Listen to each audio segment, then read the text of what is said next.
కాంగ్రెస్ ప్రభుత్వం హిందువుల పట్ల పక్షపాత ధోరణితో వ్యవహరిస్తోందన్నారు గోషామహల్ ఎమ్మెల్యే రాజాసింగ్. 2023 నుంచి రాష్ట్రంలో హిందూ దేవాలయాలపై దాడులు జరుగుతున్నాయని ఆరోపించారు. ఎన్నికల సమయంలో మాత్రమే ఓట్ల కోసం రాజకీయ నాయకులు హిందువుల దగ్గరకు వస్తారని, తర్వాత వారి సమస్యలను పట్టించుకోరని ఆరోపించారు.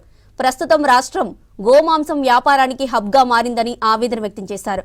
భక్తులు ఆలయాల ముందు పూలు పండ్లు హిందువుల దగ్గర నుంచే కొనాలని సూచించారు.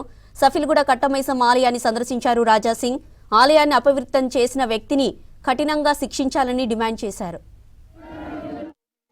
సాయంత్రం 9 గంటలకి అల్తాఫ్ అని ఒక వ్యక్తి కర్ణాటక బీదర్ లో ఉండేది. ఆయన ఇక్కడ బతుకనీకి వచ్చిండు, బతుకండి, అభ్యంతరం లేదు. కానీ మా కట్ట మైసమ్మని టార్గెట్ చేసి కట్ట మైసమ్మ గుడి ప్రాంగణంలో మలమూత్రము ఆయన వేస్తుండు. అప్పుడే ఏబీపీ కార్యకర్తలు, బజరంగ దళ్ హిందూ అని కార్యకర్తలు చూసి ఆయనకి పట్టుకొని పోలీసు వాళ్ళకి ఇచ్చినారు.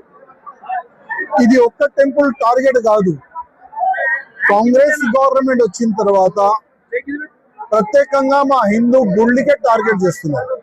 కట్టా మైసమ్మ ప్రాంగణంలో అపవిత్రం జరిగింది, దానిపైన ఒక చిన్న స్టేట్మెంట్ కూడా లేదు. దురదృష్టం. రాజకీయం చెయ్యండి.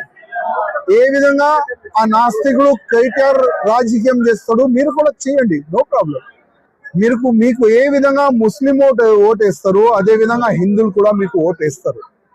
ఎక్కడైనా గుళ్ళు పైన దాడు గాని, హిందువుల పైన దాడు గాని జరిగితే కనీసం ఒక ముఖ్యమంత్రిగా మీరు ఈ స్టేట్మెంట్ ఇవ్వాలి, అది మీ బాధ్యత. కానీ 10వ తేదీకి ఇంత అపవిత్రం జరిగింది. ఇవాళకే 4 డేస్ అయిపోయింది. ఈ 4 డేస్ లో ఒక చిన్న స్టేట్మెంట్ కూడా మీ నుంచి కానీ, మీ ఎమ్మెల్యేస్ నుంచి కానీ, ఎవరి నుంచి కానీ ఒక చిన్న స్టేట్మెంట్ కూడా రాలేదంటే అది చాలా దురదృష్టం.